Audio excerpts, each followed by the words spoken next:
Well, how you guys doing out there? Welcome to another episode of Colored Commentary Live. That's right, Colored Commentary Live, colorful conversations by colorful people about Christianity, culture, and race. And today we are live, not just talking about the usual colored commentary stuff, but we are talking specifically about Dallas Dinner Table. That's right, Dallas Dinner Table. This is an organization that we connected with and that we partnered with as not Colored Commentary, but Threaded, which is the organization that powers Colored Commentary. And Threaded is an organization designed to inspire relationships, reconciliation, and collaborative action amongst the diverse body of Christ. And so we are here engaging with Dallas Dinner Table. And man, today has been just prepping, getting ready for Dallas Dinner Table. And now the event has happened. That's right. And so we are in the after party. We are in the dessert mode, if you will, eating our dessert. We were eating our dessert, and now it is no more. I dusted off. I started way too early on the dessert. You got it. You weren't ready. Oh, by the way, for those of you who don't know, what it was. The gentleman who's dusting off the dessert is one of the hosts of Colored Commentary as well, Mr. Antoine Malone. So, Antoine, tell us what this dusting off is that you did. What did you dust off? What is the manner of this dusting? What is this dusting off thing? What is this dusting? What is this? Yes, what is this? So it is for the Kroger people, and I was not a Kroger person, but for the Kroger people, there's a cookie, there's a group of, they make these cookies. They're like these puffy cookies in their bakery section, and it's like apple cinnamon, which is kind of my jam.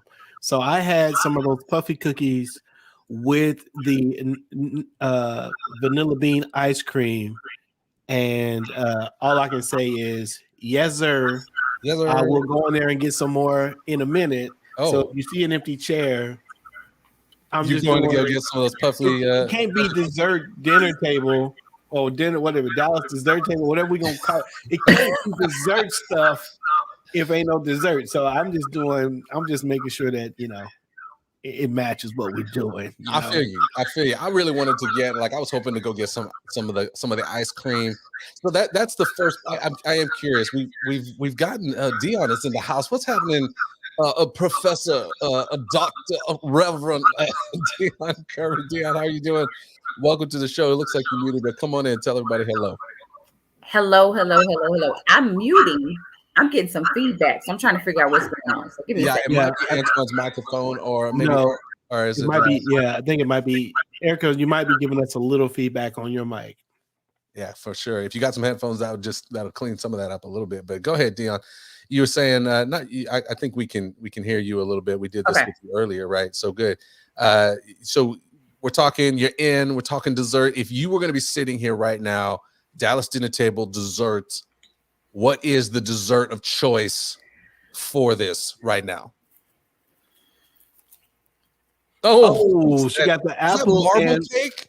Is that like a marble cake? It is. Oh, and I'm telling you right now, this will be the pre-COVID cake. Okay, hold up. Is that wrapped? It is. Okay, I know, because I'm here thinking, who brought in Mama Them cake? That's got to be Mama Them's cake right there. This is a special from South Dallas. There it is. I knew it. Right? I knew it.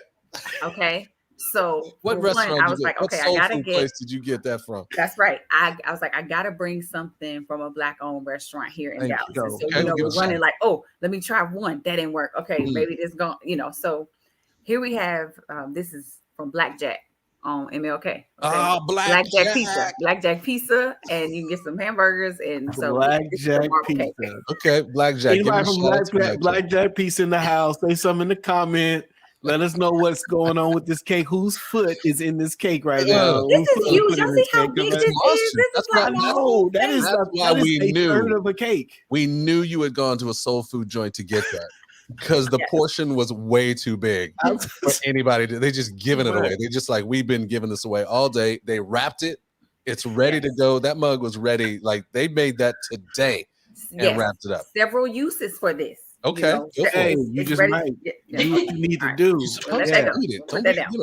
I'm curious, anybody who's listening on the chat too, like we're in the dessert. What is your favorite dessert that you want to have a Dallas dinner table dessert conversation with? Just throw it in there. We can do it. So, but Dion, you got your dessert. Are you going to eat that? Or are you just going to put it as Kate a door? Thompson said blackjack is a truth. Cash only. I don't even know. I hadn't been there before.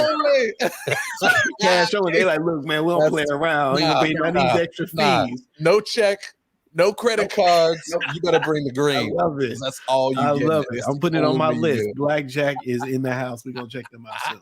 I love it. We got, I see Lisa in there. Got her vows cheesecake. Okay. The cheesecake. Is it a type of cheesecake, Lisa? Is it a red velvet cheesecake? Is it just straight up cheesecake with a little strawberry? Not even the real strawberry. Like, you know, like the strawberry that you just kind of dip your spoon in and do it over. A peach cobbler in the house. Like, I just want to know what's I'm here for the peach cobbler. I'm here for it. As long as it's a la mode, I'm down. I'm down for mostly anything with the ice cream. Erica, are you doing dessert right now or? So I ate ice cream before I came in, but my go-to Dallas dessert. This is people are going to disagree with me. It's okay. Brahms frozen yogurt. Wait, Brahms, what? You lost me. Your I was with you at first, then I got lost. Brahms, you was halfway there. She said frozen. Yep. The soft serve at Brahms is my favorite part of Texas. Wow. That's a big statement, Erica. Now, let's just be clear. That's a huge statement. Some people like Whataburgers. No. Let's just be very clear. Erica, no shade. But where are you from right now? Just Philadelphia. Thank you. Philadelphia. All right. So let's just put that into the mix as you take her opinions about Texas. Erica, let's find a time. We're all going to meet up and we're going to take you to actually some really good Texas places. We will officially initiate you about Texas. We've got to get you to other spots. Okay. I don't know. I have a lot of fans in the chat right now saying Brahms is great. I do see the chat. I see Brahms is representing in the chat room. What is happening, Rhonda? Anything from Brahms? Anything? Well, so Brahms, I'm with you. I leaned in on Brahms totally, right? So here's something else I got to tell you, Erica. I lived in Philadelphia for a bit, right? And there's something staple of Philadelphia that I can't get with. The Philly cheesesteak. Wow. I cannot. I don't love it. Okay. Wow. Look at there. Somebody from Philadelphia that does not love it. And who said reconciliation can't happen? You know what I mean? This is nice. What I like is it's a representation of the table. You know what I mean? You throw your opinion out there. Yes. You know what I mean? It's vulnerable because I don't know. I mean, you never know what she was going to say. That's right. You might have lost a friend after that statement. You just threw it out. And here's what I love is you only say something about Philadelphia you don't like to a Philadelphian when you're on Zoom. You know what I mean? It's the safest. It's the safest way to do it. You're like, I'm gonna tell you something I don't like about Philadelphia while I'm on a camera. That's right. Like, what you gonna do? Hang up? Like, whatever. Okay. That's right. Because isn't it Philadelphia where they have the court set up during a football game? Isn't that in Philadelphia? There's a jail under Lincoln Financial Field. Oh. Thank you, Eric. Thank you. Yep. It gets serious up there. It gets too serious. Hey, I mean, videos. You gotta do what you gotta do, I guess. We also one time threw, but they're not good. So we did throw snowballs at Santa. If that tells you anything, the Dallas Cowboys threw beer at the refs. So does that count? We have issues. Yeah, that's true. That's true. It sounds like too many Philadelphians have moved to Dallas. Is what it sounds like. And look, I'm not mad at Dak when he was like, I see why they were doing that. I mean, as we watched the game yesterday, if I was Dak Prescott, I'd be very frustrated by all the situation. But all I can say is, Dak, you got to give the ball to the refs. You can't just be putting it on the ground, right? So don't be mad. Don't be mad. We're not gonna do it. We in the losers bracket. We talked about just a little bit pre-show. So except for can't even do it. Except for where in the world is Megan here on the chat? She says, go Chiefs. She's like the one person who wants the Chiefs to win. See, as much as I want to like Megan right now, as a Raider fan, I just can't, I like you, I love you. I don't like you. How about Wow. that? Wow. This is not reconciliatory right here. We're supposed to be talking I'm about sorry. I mean, unity okay, table. see, I had to create the divide to reconcile the divide. Oh, I like Okay, it. So I want to jump into the divide right here and bring some well, come on, information. give us some tips about what we should be doing here to make this more effective, because clearly we don't know what we're talking about. I don't want to do that part yet. No. Okay. So in the chat, T.A. Hurtado is saying, as you go through, talking about Philadelphia, and somebody asked, why is there a court underneath? Why is it there?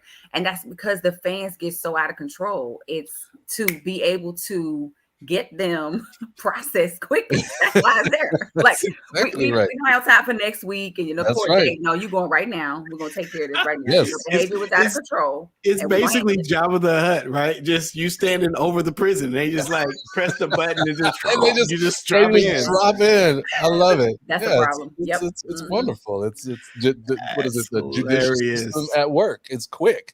Yeah. You know what I mean?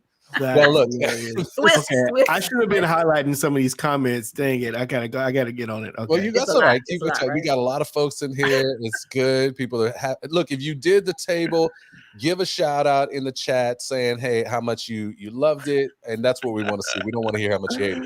Like we want to know you loved it. Put all those good things in there. We're excited that you've been a part of it, and we're here in this moment, this Dallas dinner table dessert moment, to kind of wrap a little bit about the experience, right? This is a place where you can come in and you can kind of talk a little bit about what you experienced, what you enjoyed about it, some of the maybe questions that you have about what's to do next. We're going to have all of those things in here today. So I know earlier today we were able to get on the mic with Dion Kirby. And for those of you who are part of the table, Dion is the executive director of Dallas Dinner Table. And Dion, just for those who were a part of the table, maybe even some who are kind of coming in and just watching this moment, like tell us again, like what is the desire mission of Dallas Dinner Table as we get into this? Give us a little bit of that.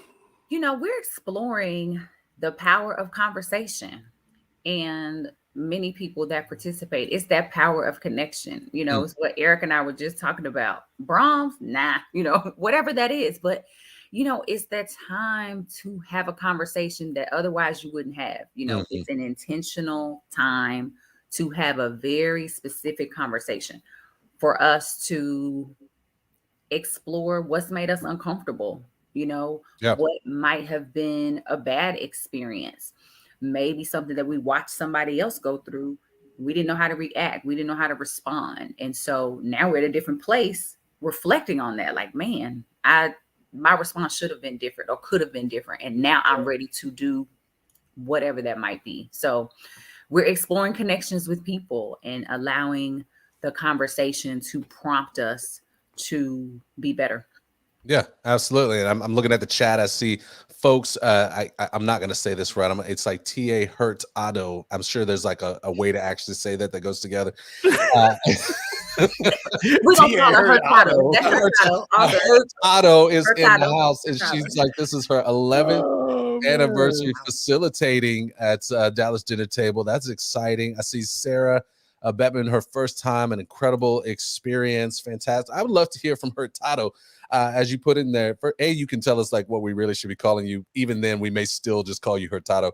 But 11th anniversary. So, like, what are some of the ways in which you have taken this beyond the table today, right? And for any of you in the chat, we'd love to, because again, it's great to kind of come together for the day and to do the chat and to do that. But one of the things we want to continue to do is move people even beyond the table, out into the world, out into the things that they're doing, right? And so if you're in the chat, if you've done this before, what are some next steps, that you have done, maybe some next steps that you are looking to have in front of you so that you can move forward? So let's see. I see Hurtado. My name is Teresita, is that right? That's right. I didn't want to out her. I out her. Say her name. You didn't want it out there.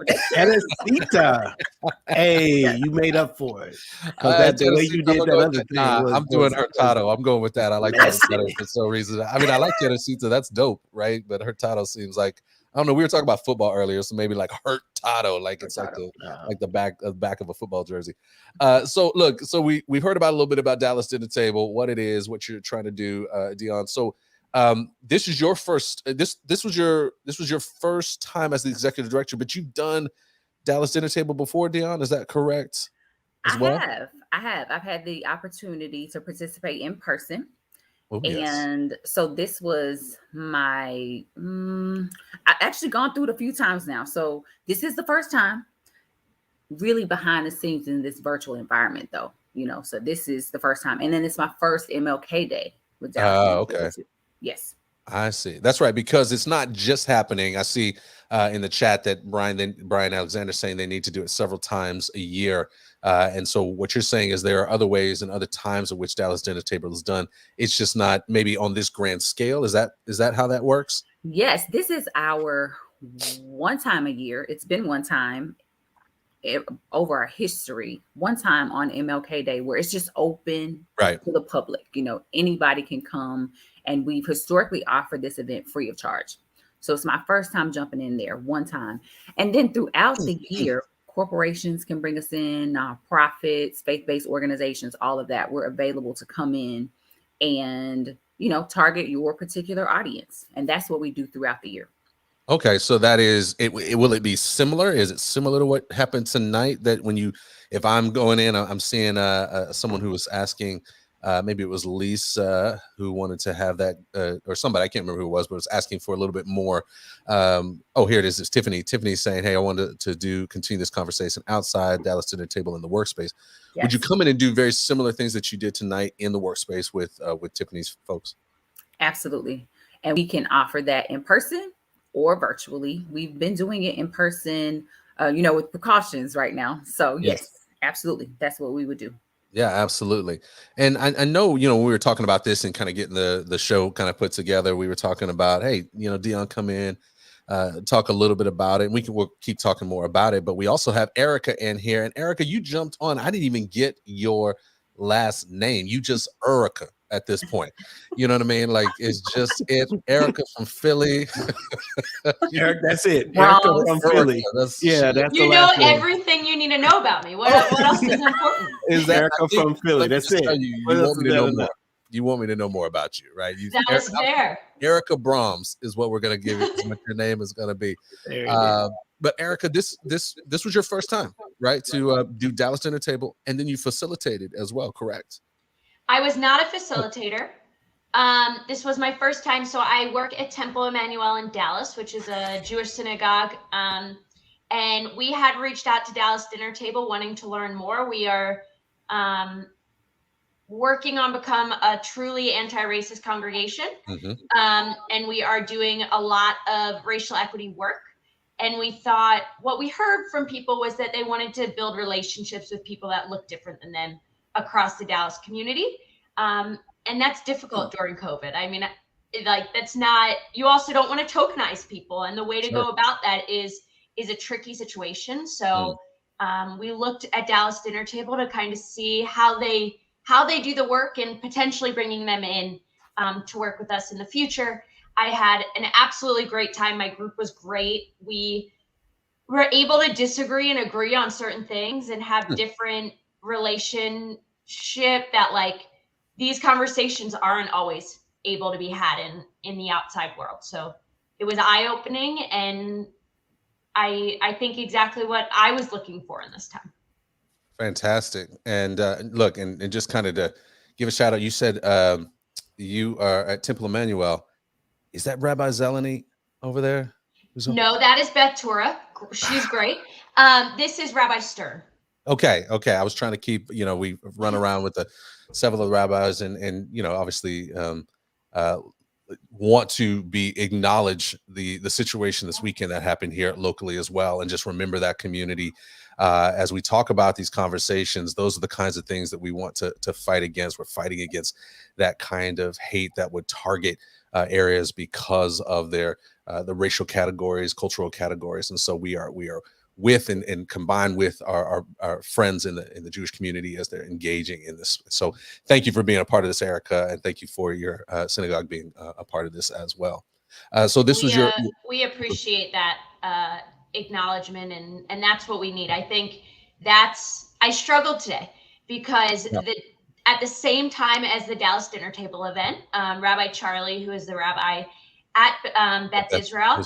He was leading a service, and I thought, whoa, I really wanted to be a part of that as well. And they were conflicting times. And then I realized that at the end of the day, we need to build relationships. And this is why this continues to happen, is because we don't know each other across our city, across our nation.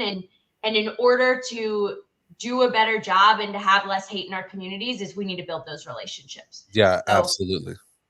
And I appreciate you engaging. That is a difficult decision to make, you know what I mean? And I think what's so great about the Dallas Dinner Table is it's an expression, an opportunity for so many different people to come into the table who represent communities that have had quite a bit of enmity between themselves for a long time. I mean, we talk a lot about racial enmity in an American sense, but when we're talking about what your kinfolk have had to engage, what we saw this weekend is really something even bigger that's gone for even longer than what we've been talking about here in America. And so what we want to try to do is create a space, at least if I'm hearing you, Dion, is we want to create a space where something like what we saw this weekend about sort of the enmity that exists between those groups won't have a chance to foster and grow long term in our own society, that we can kind of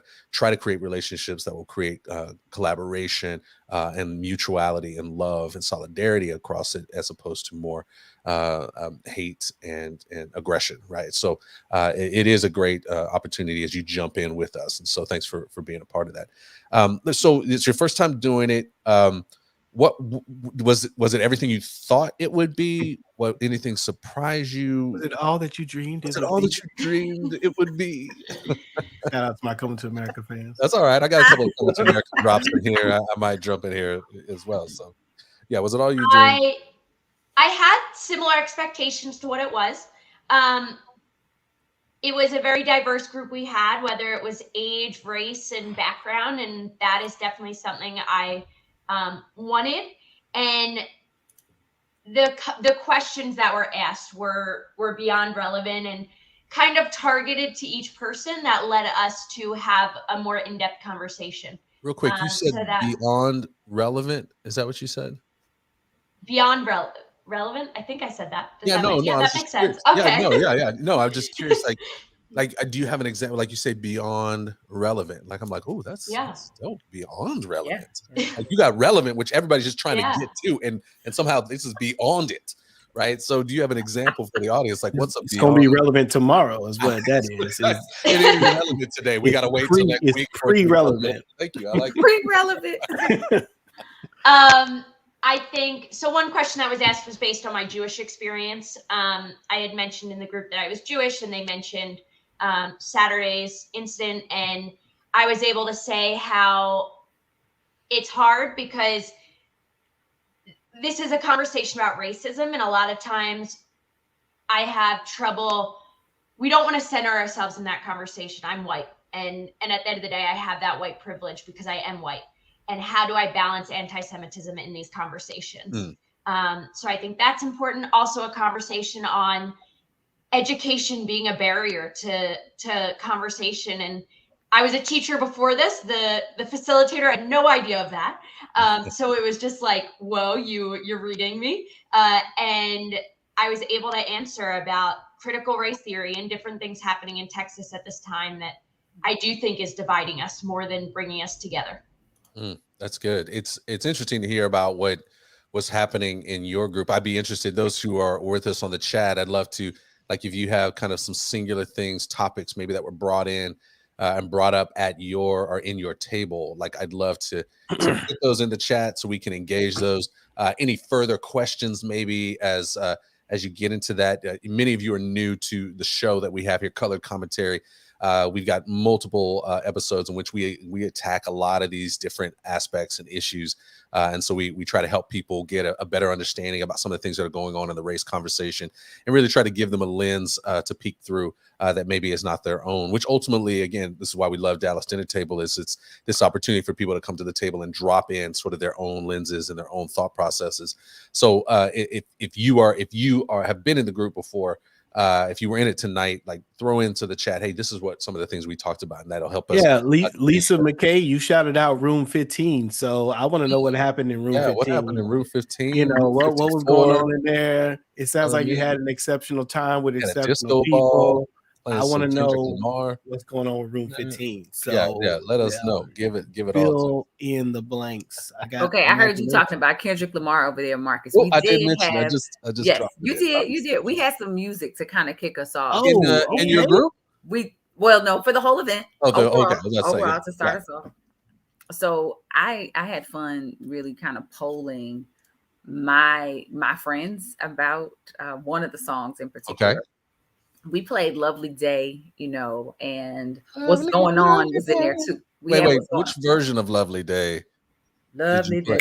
That one. Yeah, I just didn't know. You know, you got other She said, "Hey, but one, bro." No, Kurt Franklin did a remix, and then it was True. Was it Mary who did the original? I can't remember. I think so. I think all of that. Yes, all of those. I got you. You did. I like to. You're coming from the gospel approach. I understand where I am. I got it. So yeah, it was. That's Bill Withers, right? Yeah. Okay. Bill Withers. That's who it is. That's the one. That's the one. Yes. Thank you. And also, What's Going On? You know, we played that. Okay. We got that in there. But here's the one that I was talking to my friends about, and really just trying to do a poll because I know who I like. So I had to send a text to my friends in my age bracket. Like, was it just me? Do y'all know this song? You know? So the song is I Had a Dream by The Boys. Do y'all remember The Boys? Sing it for us. I do remember the singer. I remember the group. I remember the group. I'm trying to remember the song. But I don't. But I might remember the song. I just might not know the title. So this was their second album. And let me make sure it wasn't the third. Yes, it was called, what was it called? I Had a Dream. Okay. So Dr. King's voice is on this track. And on the extended version, D Nice is rapping on this track too. Okay. Wow. So, now I've got to tell you, honestly, the majority of my friends were like, yes, I remember The Boys. They remember Down My Heart. But they there it is. Down My Heart. Yes. They did not remember the song. So I had to let that go. But I still felt like the lyrics are so relevant and poignant. And it's so upbeat too. Hey, you can't play it too much. Mark, Facebook gonna get mad at us. Okay. I'm just trying to say like, oh, you gotta turn it down. Copyright. Yeah, I know. No, I was just trying to remember it. Yeah. Okay, so Antoine, there's a comment that you might want to highlight. But here's the thing. Most people are saying what this comment is saying. It's Kazana. So they remember The Boys. They remember Down My Heart, but they had no clue that this song existed. So it just proves how much of a nerd and super fan I am of The Boys because every single track, like I knew this stuff backward and forward. So I mean, you just knew what album it came off of. So you're like, wait, let me make sure it's not the third album. Like, yeah, like we ain't gonna get confused by that. Like that's not gonna help us. How many albums did The Boys have?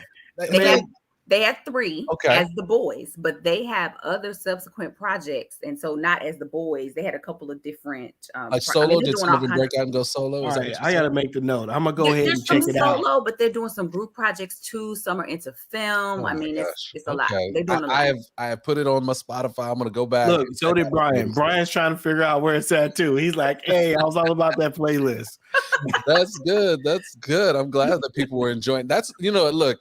I will say, as somebody who creates events, I do think a lot about the music when I create the event, and rarely do people comment on the music. But when they do, you're like, it's like music, to your soul, because you're like, somebody heard this thought that I was having about setting the mood. So why set the mood with music? What were you trying to accomplish with something?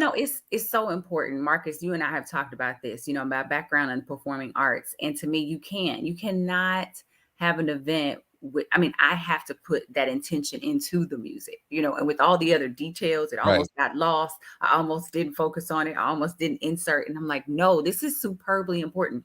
And so as the event began, I'm seeing all the faces on the screen, and I'm seeing people's eyes lighten and, the countenance shift a little bit. And some people are like moving, in their chairs, and whether you knew the song or not, and people are in that space and ready to listen because we're on Zoom. So they're really listening to the lyrics in a way that you probably wouldn't in a different setting. Yeah. So I was looking for something that was upbeat, that could really lift and enlighten people, in that physical sense, regardless of where they're coming from. Because, you might have had to work today. You might not have been off today, and you don't know where people are coming from. And we're trying to come together to, unify around something. And music has this way of doing that, those vibrations, it just aligns our mind differently. Yeah, no, I think that's it is a great tactic. I love that you're saying, hey, understand where people are coming from. I think that's one of those things, if I'm thinking about, like, as we walk away from this time, like, what are some of the things we can take away from the conversation that's beyond just kind of what we heard, but also in the thought process about how do we hold our own conversation? How do we, curate our own conversations? Understanding where people are coming from is a big deal. So understanding, hey, this person may be coming from work. We got to figure out a way to create a mood to kind of push those things out, finding music or other things, and even conversation that's about stuff that, you guys can connect on. I saw Hurtado, Teresita. I know she was talking about wanting to jump up and do some 80s moves, right? Like, some of us, not all of us, are from the 80s or who had spent time in the 80s. And so if Teresita had done that, some people would have been like, oh, I'm with you, right? So you're creating a connection. I'm saying, why didn't it happen? It's Zoom. She did. There's a camera, there's an audience. Yeah. I feel like you just roll the seat back and, do some. She did it. Yeah, I think she probably she turned the camera off and was like, you feel like that's exactly what I did, Marcus. The camera was off. I was trying to get ready for my introduction, but I was like, yes, absolutely.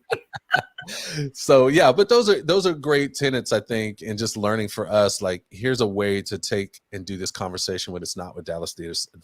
I am totally about Dallas Theater Center today. I've been giving them just like all kinds of marketing and stuff. I think it's because I celebrated like 2 weeks ago my 20th anniversary, and that's the place my wife and I met. And so it's just like in my stuff. So Dallas Dinner Table, y'all gonna just have to hear that. That was the collective. I tried to throw it in there. There it is. That's right. That was that gust of wind we just got right there. That's it. Okay, so we've had the table. I'm still wanting to hear from folks in the chat. Like, what is one thing you will take away from the table? What is a tool about how to continue the conversation, have another conversation where it's not at the table, right? What is Miss Parker here mentioned something. I love for her to I know I was thinking to flesh this out a little bit, but she said that the table brought up an experience realizing, I think what this means is that the race doesn't mean the same thing to all people, and I'd love to hear a little bit more about what she was thinking with that. That might be. See, when I'm looking at, when I read it, my table brought up the experience about race. Sorry, that's all right. With realizing same race does not mean same people. I think it's this. I see that now. The nuance, right? So there's not a monolith. So when you say, Black people, right? Just because there's 3 of us on the call here, like, that doesn't mean like all of us are the same. There's going to be nuance in the ways we think about it. Not everybody's thinking about race the same way. Not everybody's thinking about the issues and voting the same way, right? Makes sense to me now. I think that's what she's talking about. When you read it, it made sense. When I read it for the 4th and 5th time that I've looked at that, because I started, I was like, hey, I want to know what this is, and it meant nothing to me. So I'm a professional reader. You're my conscience. I bring it out, let people know. Look, she said you nailed it. So was I nailed it or you? I probably. I guess. Well, good. I'm glad I nailed it. That's exactly right. And I think that's. I mean, did you guys? What do you think about that, Dion? I mean, is that a fair assessment about people and how they come about this issue of race? Are they singular monoliths? What? It's so true. I mean, I think that conversations like this help us to realize that more and more and more. I was popped into a room, so I got to have a conversation for a bit. Yeah. And I will tell you that a woman was speaking who looked like me, who had an experience that, you know, if I needed to make something up, you know, about her, I would have been completely wrong, you know, completely wrong. Um, where this person grew up, what type of experiences they had. And then I think what happens a lot of times is we see, you know, our adult selves, you know, like I look at another adult, and because you may say something in a certain way, I make assumptions, and it's triggering all these biases of people who are similar to you. And I get to just decide that you're similar to that, you know, and put you in that box in my mind, check, done. I figured you out. And it's just not true. It's not true. And I see that over and over again. And so that's what that's what I was confronted with today. Yeah. I think that's cool. I mean, people are so much more complicated than that. You know, there's just so many more dynamics to us. And that's if nothing really special, positive or negative happened to us. We'd be that way. We're that way because God made us that way. And then you drop in, you know, our experiences and our, you know, the way we were brought up and the environments we grew up in. And it further complicates us. People are so varied. And it's a disservice to broad stroke, I think. And what I would say is, and yet, you know, what our brain is doing is it's trying to do shortcuts. You know what I mean? It's trying to create ways for us to engage quickly in a situation. And, you know, there are things that I think culturally, as we look across the world and even as people kind of make their way into the United States and different cultures, I think there are different things that each culture, that there are some generalizations you can grab onto, right? You can see certain things within the culture. So if you're examining sort of Anglo culture, if you will, there's an individualism that kind of comes in the midst of that. If you're looking at some other cultures, the predominant, what I would call the global majority, they tend to be more collective in the ways that they do things. And those are things that are not necessarily consistent with everybody in the midst of it. But when I walk into a room, or if I'm engaging if I go into a particular country, or a particular cultural group, if I know that about that general cultural group, it'll help me to be better prepared to love that cultural group, engage there, and to learn more about it. Going, okay, they're probably going to think more collectively, or they're going to be a high power context where they think about hierarchical leadership as opposed to a flat leadership of low power context, right? So there's some of those things that do actually play out in the midst of it. But I think we always need to be careful about just generalizing. And that's what makes the conversation so hard, right? Why people get so bent out of shape is they'll say, well, you X people do this. Like, and so when they see you in whatever skin color or culture you come from, they just automatically go, this is what you do, and I can't think of you any other way. And so that's obviously a dangerous piece. I mean, I don't know, Erica, is that kind of what you guys are thinking about? You've been in school now, and as far as being a teacher, I'd imagine when students come in, it's easy to kind of get your brain going generalizing that. Is that? Yeah, and some of that generalization, like you said, is beneficial because you understand the values of those people. And how to address it. As a teacher, I was a white teacher teaching Latinx students, and there's some culture there that I was not aware of that it made it easier. And when you combine all people like that, there are going to be differences, and we need to make sure that we have the conversation to learn those differences, because otherwise we're going to continue with the biases. And this is why every group of people have biases against every other group of people. Is because we don't have enough of those conversations. Yeah. And there's a part of it that's about just understanding. Part of what I think helps this is when we do understand our own cultural identity, when we understand the values within our own culture, it helps us to see where things, when we start talking about things, we can ask the question, okay, is this right? Or is this just because it's cultural? You know what I mean? Yeah, so, traditional or exactly. We, as you know, as I've said before, you know, Color Commentary, this is a podcast, but we're powered by Threaded, which is a biblical racial organization. And one of the things we do is we teach cultural intelligence training. So, you know, we're talking about next steps. What are some things that people can do? One of the next steps is if you have orgs that are like, hey, we really need to be thinking about how to have this conversation with culture and what does that look like? We do cultural intelligence training. So that's a great next step for anybody who is looking for that in their organization. We actually even do it through our organization as well. Just do general cultural intelligence trainings via Zoom, like on a Saturday. So those are just, as we go through this conversation, we're going to be highlighting next steps. And so that's a next step potential for that. I see this quote, Antoine. You want me to read this so we all understand, or you want me to read it? Are you?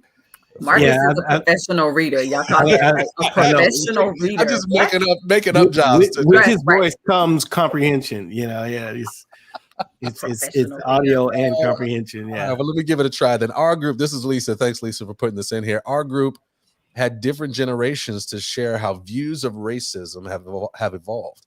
An amazing opportunity to hear what they experienced as children and how it shaped their views. Parents shaped them too. So this is this aspect of really kind of thinking about the evolution of racism. I can't remember who it was that was in, or at least the perceptions of it and the definitions of it in the minds of those people. Yeah. Yeah. And I would imagine, I can't remember who was in the chat here who was talking about they've been here 11 years, kind of doing the conversation with Dallas Dinner Table. It's very early, but I'd be curious to understand like how the conversation has changed a bit. And again, Dion, I don't know how long you've been connected. I know obviously as the new executive director, but just as being a part of Dallas Dinner Table, I'd be curious to understand how the conversation has evolved as well.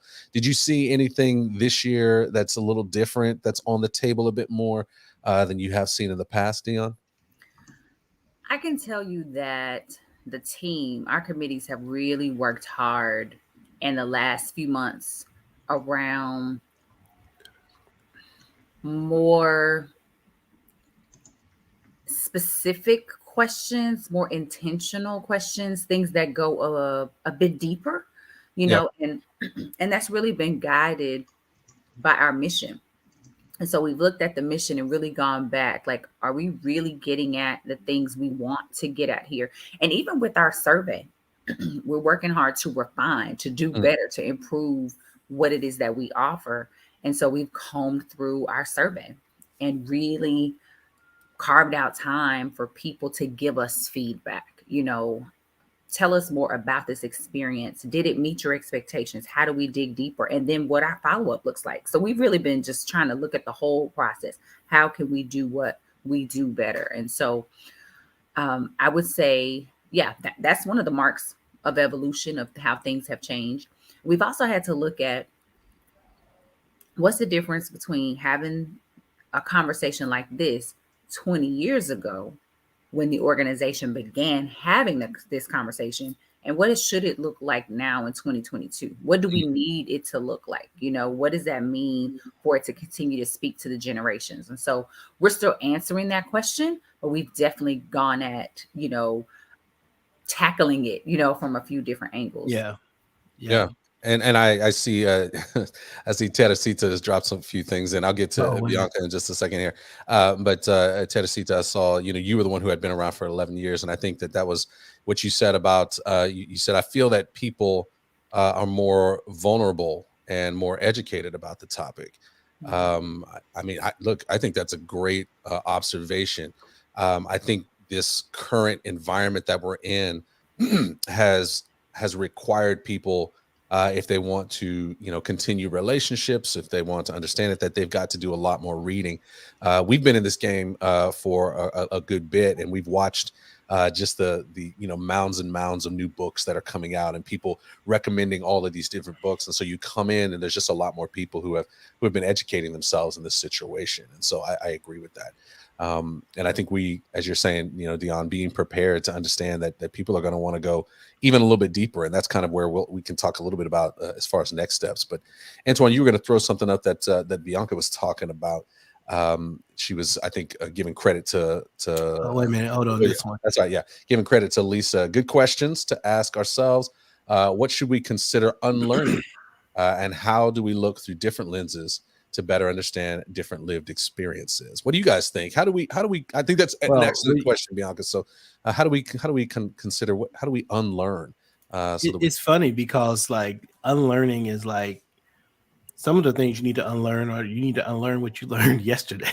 I think everybody's on their continuum. We were talking this morning about Dr. King and how his thoughts continue to grow, and and he looked back on his own thoughts, and maybe I would imagine Dr. King, his 1967 self would look back to his 1953 self and be like, hey, okay, I like where I was going there, but not that exactly. You know what I mean? And Right. so there's a lot of people who are doing that. And so the people, but Martin Luther King was a influential person, and what he said while he was developing in public still affected people. And so I guess what I'm saying is sometimes we're reading thoughts of other people as they're developing. Sometimes we got to just go back and learn some of the things that we just grabbed. But then I think also it's the question I think that came up earlier. I think it was you, Marcus, that talked about, why certain things are important, and is it more than just our traditional mindset, or can we bring it into our more modern context and wonder whether these thoughts are still relevant to the place that we are, whether they're positive or negative. And I think, in the Christian world, they're calling it deconstructing. They see it as bad. I actually think that that's sort of deconstructing, which simply is to take what someone has taught you and to question it a bit to see that it stands up to what you've been taught. I think that idea of doing that is important to owning what you know and becoming comfortable enough that you can defend what you know. So I think that unlearning comes as part of that process. And I see, and I think it's Pierrette Parker asking the question. I may not have said that correctly, but I'm gonna do my best. Is it unlearning or reframing? And I think that's what you just mentioned there a little bit, Antoine. Like you're talking about this deconstruction. The people are unlearning, but there's also a sense of saying I'm taking the same things, but I'm just saying it differently, or I'm putting it in a different box to help us understand it a little bit. So maybe that's part of it too. Was somebody going to say something, Dion or Erica? I was just going to say, I think you need to surround people who question the beliefs of one another. The more you question why things happen, like Antoine said, the more likely you are going to fully understand why society is the way it is. For example, during the 2020 protests, people were questioning the justice system and continue to question the justice system. And that creates more accountability within that system. So the questionings need to continue. I'm glad to hear that happens in Christianity. I know it happens in Judaism, and I just think we need to do more of that. Yeah, I think that's great as well. Yeah, there's a thing I'm trying to get my kids to get right now. So my kids are older. I have a couple 22-year-olds and a 21-year-old. And, they're in that 21-year-old thing that we all have done at that age. And some of that is trauma from the house and, parental things and what I'm trying to get them to understand is that, sometimes there's a 12-year-old perception and conclusion that you have, a 12, 13-year-old, 14, based on the information that you have at 12, 13, and 14, you've understood your situation and you've diagnosed the situation and came to some conclusions. And then when you get older and someone expands the perspective and there's new information added, a good unlearning, and it's similar to us in this conversation, is to go back and say, well, what did I conclude based on the information I had then, and how does this new information change that conclusion, or and expand my understanding of the situation, and then be willing enough, or I suppose humble enough, to go ahead and let that old conclusion go and embrace the new conclusion with the new information. And I think sometimes that's difficult for, certainly in a parent-child context. The final example typically becomes when they become parents. Then they do seem to understand. And they figure it out. Or at least that's when I understood. I'll put it that way. But I think in the context of culture and understanding what it means to love and learn and live with people who are not like us, I think getting new information can change our preset thoughts and biases, and we gotta be willing to let those old things go that were not fully informed in order to get the new thing, which has more information next to it. Which I love about. And Dion, were you going to say something on that? Yeah, I was. Erica talked about being a teacher, and I don't know if I mentioned it, but I spent time teaching in the classroom too. And when you're in that environment, we're always trying to improve instruction, improve the way that students learn. And the only proof you have is if they learned it. All this accountability data, we got to be able to prove it, right? Can you demonstrate that the student has learned? And so what that has what I hope I've internalized, and a lot of times when I talk to people about learning and what I've learned, is I think the true test is of if I've learned something is if I do something different given Mm. the same or similar situation. I don't Right. really know if I learned it. Yeah. I gathered the information, I read the book, I understand that a different approach could be taken. But when I get into a situation that's similar, then I'll know. That's how I'll know for sure if I actually learned it, if I Right. did something different, as a Indeed, result. indeed, indeed. And it's hard to have that. What I love about what Dallas Dinner Table did in its expression tonight, um, and it's one of those things that some people, they're not quite sure how it works in that way, but you guys created an environment in which people come in, and it's not about the debate, right? It's not about the let's come in here and throw a topic on the table and everybody kind of debate it and crosstalk. It's you have to sit and listen to another person with the understanding that you may not get to respond directly to that. So understanding that you're kind of, it tricks your brain a bit, right? Because many times when people are talking about these issues around race, people come to the table with what they think is the solution or what they think is really going on.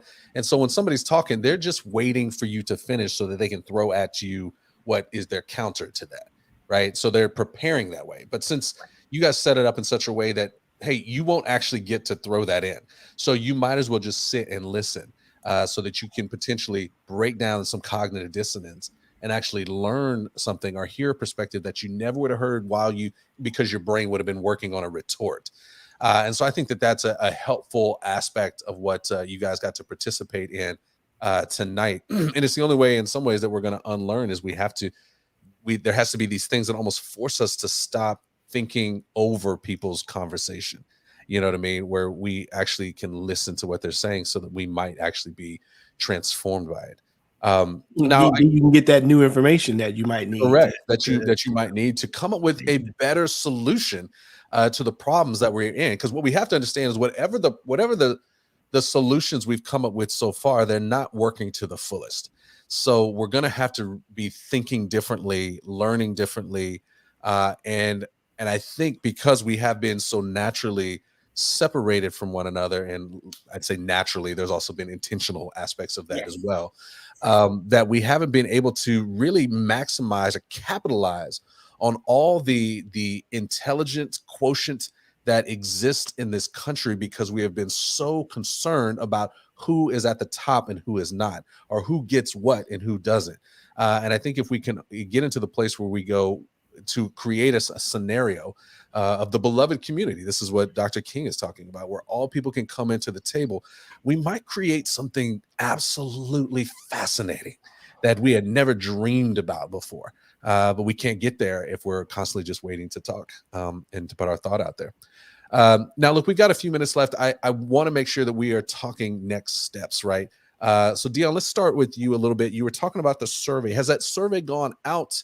Will it go out? What's the survey situation? Yes. So there are a couple of different opportunities. Many people completed the survey during the event. And so that was really our ask for facilitators to be able to carve out time during the event to complete the survey. So that was one. And then it also is in an email to all participants so that they can access it, and that actually went out during the event as well.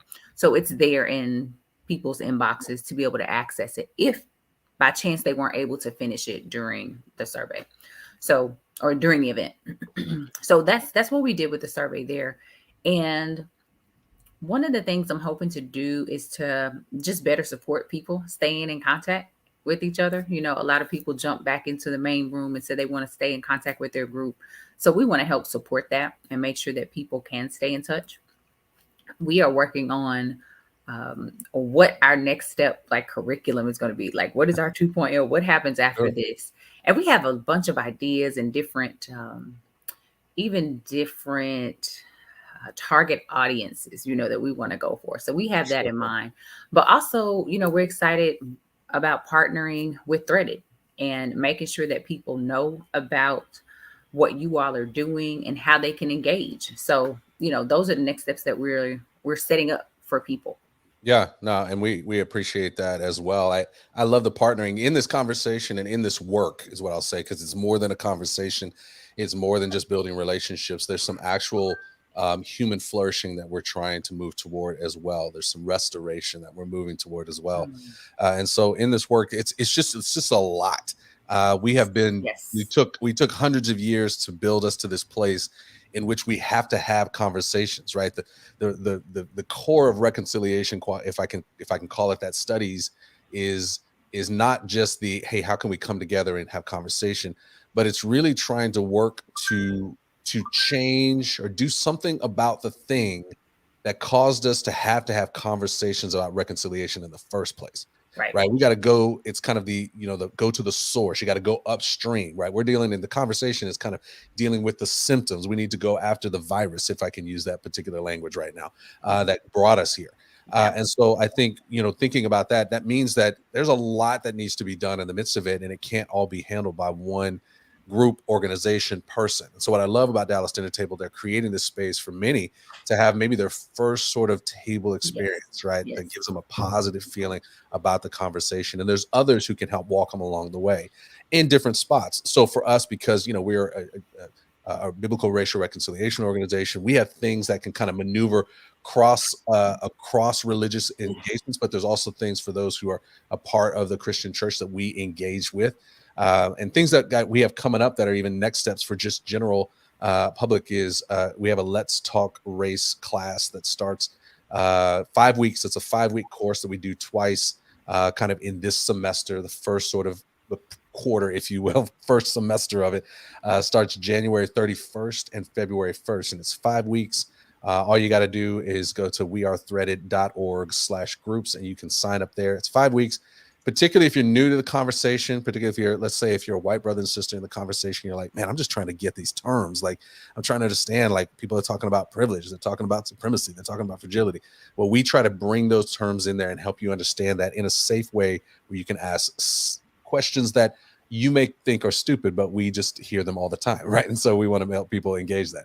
So Let's Talk Race, that's a next step that we do. And then also we actually do an extended a small group experience. That's a 10-week experience. It's our journey curriculum in which we have these conversations, but we allow a lot of storytelling to be done. We center it around a biblical experience and essays, but we allow for folks to have really good conversation. And that's 10 weeks. That'll start at the end of February. So if you're looking for that, if you want to get into that, that'll be starting in February. You can find that at the same link that's in the lower third there.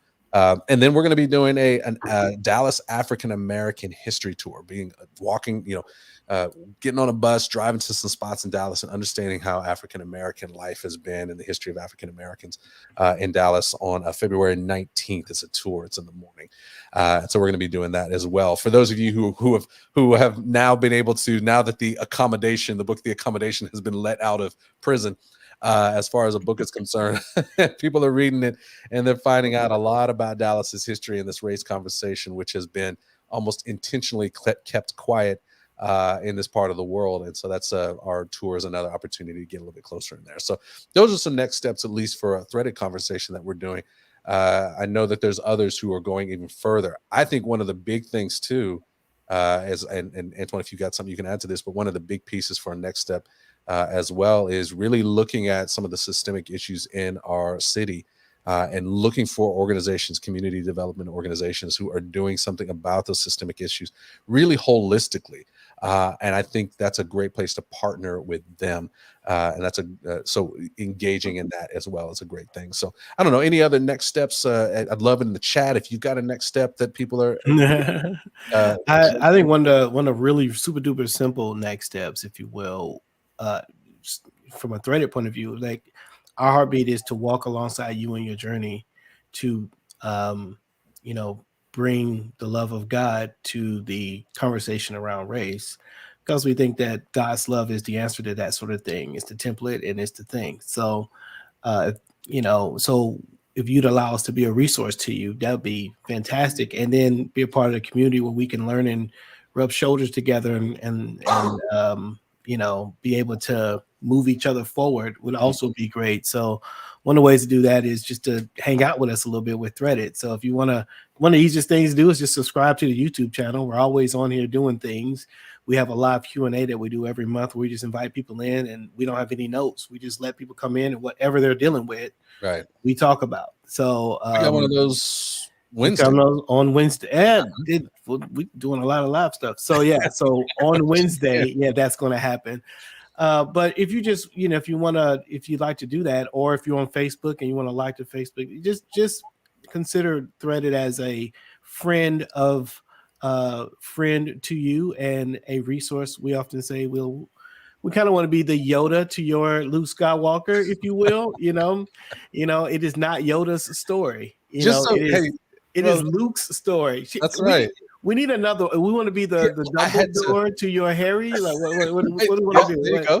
I'm trying to figure out what can we use. I did the Mr. Miyagi to your Daniel son the other day. That's probably the more safe thing. Yeah, it's sort of. I guess that's 80s. Yeah, one of those things. We want to be the old janitor to your superstar, whatever it is. We're the guy that's just helping you get where you're going. And so it's about resourcing you and helping you do what you're trying to do. So so don't hear that as a promotional thing as much as it is an invitation to friendship. That's right.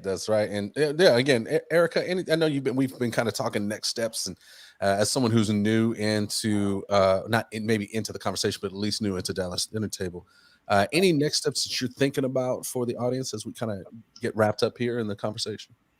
In your conversation with about Dallas, particularly Dallas Truth, Racial Healing, and Reconciliation has a great guide on Dallas history in it, but overall, I know my community is very much looking into next steps. So these ones that you are mentioning, I wrote them all down, and we'll definitely be in contact, because these doesn't matter the religion. We need to have these conversations, and we're looking forward to connecting. Yeah, no, I love that. And again, I noticed that in this conversation, you said it right, Erica. A lot of people are crossing different lines that have been drawn in the sand, if you will, to make it work. And I think that that's so important. I love the learning. I love having people who aren't Christian maneuvering through. They help me kind of even think through language a little bit better. They're like, oh, well, what about this? You probably say it this way. Oh, that's a great way to do that when I'm engaging, particularly if I'm doing like cultural intelligence training and things of that nature, which don't have as much Christian language in it. So I love that. I know that the folks who are listening, I hope that you just had a great time just being with other people in this conversation and having a positive experience around this conversation of race.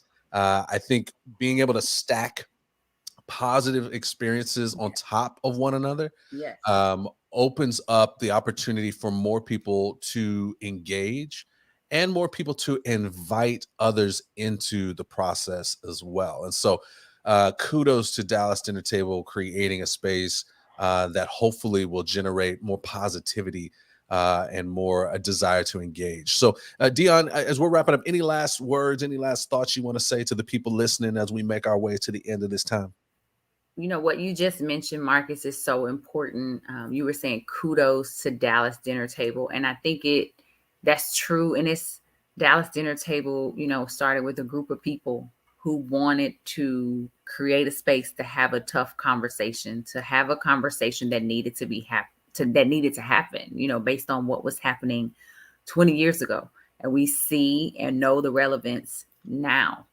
And so we are, the need is still there. We're not in the same place, but there's still so much need. And so we exist because of the power within every single individual, and we're still moving in that power. And so we're grateful for this opportunity. I never imagined as a 5-year-old, in my perspective then, that I would actually have a job where this is the focus. When I first experienced racism was when I was 5 years old, and now here I am as an adult, working in a space, something I never imagined. Yeah, for sure. Any shout outs to anybody at Dallas Dinner Table you want to get before we maneuver through here? Whew, this is where it gets really tricky now. So Shout outs are due all over the place. I do want to shout out, our program committee. There's so many people that work so hard. Grace Carlton, Halima McWilliams, all of our facilitators, my administrator, Glennis, she's been amazing over the few months that she's been on the team. Beverly Wright has been holding the mantle as our chair. And we had an amazing tech team. I so greatly appreciate the National Council of Jewish Women Dallas chapter. We are threaded. And all of our sponsors, Yum Brands, Amazon, so many people, individuals, faith-based group that came together to support this event that's been free of charge for 20 years. And so, those are my shout outs. Thank you, Marcus. Thank you, Antoine. Color commentary. I've had fun. I feel like we've been doing this all day long. So. It has been fun. It's a good time. And we can't do these color commentary lives without those people coming in. I want to shout out to the audience who's out there throwing different things in the chat as well. Thank you so much for being here. Great questions, great comments. Brian Perret. Teresita or Hurtado. What are we going to call her? Hurtado, probably. Hurtado. Tiffany, love you guys. Thank you for being in. If you haven't been with us before, Lisa, how you doing? Yeah, shout out to you as well. Subscribe. We're going to be back on here Wednesday, just doing our community conversation where people can ask questions and we just go in and have fun, but we also try to answer some of the questions or at least learn some things about what those questions and what those questions are and what other answers there are out there. Call it the Dallas Dinner Table Nightcap, if you will. That'll just be Wednesday, Wednesday night. That is a 6:30. But again, if you subscribe to the YouTube channel and to Threaded, you'll get what's the word I'm looking for, Antoine? Notifications. Notifications. There it is for people to know. So shout out to you guys, the audience. Thank you, Erica, for coming in, giving your perspective and doing Dallas Dinner Table first time. That's amazing. I can't wait. Representing Philly well. Well, we all cry ourselves to sleep on our pillows tonight. Yeah, on our logo, our football logoed pillows. None of us are going forward. So thank you, Erica, for coming in. Dion, obviously, thank you hanging out with us all day, even being on a show we did on MLK a couple of weeks ago, just to kind of promote this. It's great being in partnership with you, and as always, Mr. Antoine Malone, always great being on the show. He's always on the show, so it's always good to have that partner in crime. And those of you who are listening to this beyond, we're so glad that you were here. I'm Marcus Lloyd. This is Color Commentary. It's a place where we talk about looking at things through different colorful lenses. We know that our lens is not the only one. We know our puzzle piece is not the only one. And so we want you, as you are engaging in your life, to look through life through different lenses. And so as you do that, we are always at the end of our show, we are telling people that they need to stay colored.